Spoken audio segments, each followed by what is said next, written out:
বৌমা, আমাকে একটু জল দাও তো, আমি জল খাবো। দাঁড়ান, আসছি।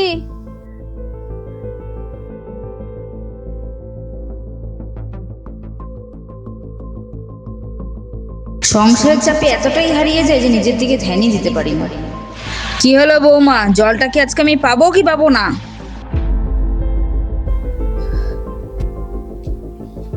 আচ্ছা মা, জলের বোতলটা তো এখানেই ছিল, আপনি একটু নিয়ে খেয়ে নিতে পারতেন। যেটা বলেছি সেটা করো, দুদিনের মেয়ে আমাকে আবার কাজ করতে শিখাবা?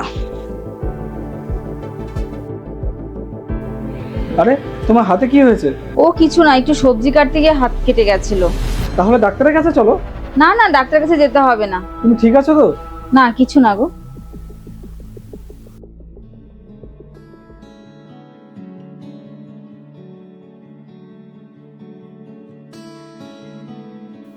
এই সবাই চলে আসো, আমি খাবার বাড়ছি। আচ্ছা, তোমায় আমি একটা কথা বলতে চাই। খাবার বাড়ার পর সবাইকে এভাবে ডাকো কিসের জন্য?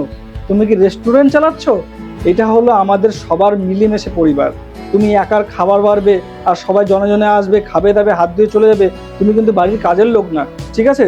আজকাল তো দেখছি কেউ নিজে এক গ্লাস জল অব্দি উঠিয়ে খেতে পারে না। আজ হঠাৎ করে তোমার কি হয়েছে? তুমি আমাকে এ কথা বলে বসলে। এগুলো কথা আমাকে একটু আগে বলতে লাগতো, তাহলে হয়তো তোমার জায়গাটা একটু অন্যরকমই থাকতো। জানো তো, তোমাদের বাড়ি থেকে যখন প্রথম আমাকে দেখতে যায়, আমাকে অনেকে অনেক প্রশ্ন জিজ্ঞাসা করেছিল। বলেছিল সংসারের কাজ ঠিক মতো পারি নাকি, রান্না বান্না পারি নাকি। কিন্তু কেউ আমাকে এটা জিজ্ঞাসা করেনি যে আমি কতদূর পড়াশোনা করেছি বা আমি জীবনে কি করতে চাই। এমনকি তুমিও আজ পর্যন্ত আমাকে এটা জিজ্ঞাসা করোনি। আসলে এখানে তোমার কোনো দোষ নেই। মেয়েদের জন্মের পর থেকে শেখানো হয় যে এখন পড়াশোনা করো, সংসারে কাজকর্ম শেখো। ঠিক মেয়েদের বয়স যখন 18 থেকে 20 হয়ে যায়, তখন তাকে বিয়ে দিয়ে দেওয়া হয়। আর বলা হয় গিয়ে মন দিয়ে সংসারটা করো, ওটা তোমার নিজের সংসার। জানো, আমি একজন গ্র্যাজুয়েশন কমপ্লিট করা মেয়ে। আমারও অনেক স্বপ্ন ছিল, জানো আমি ভালো ছবি আঁকতেও পারি। আচ্ছা বাদ দাও ওসব কথা, খাবার বাড়ছি, খেয়ে নাও তো। ঠিক আছে, তোমাকে আমি একটা জিনিস দেখাচ্ছি, চলো তোমার সাথে। চলো আসো। আরে কোথায় যাব এখন? আমি খাবারটা বাঁচলাম, খেয়ে নাও না আগে। আসো এদিকে। আরে কোথায় যাব?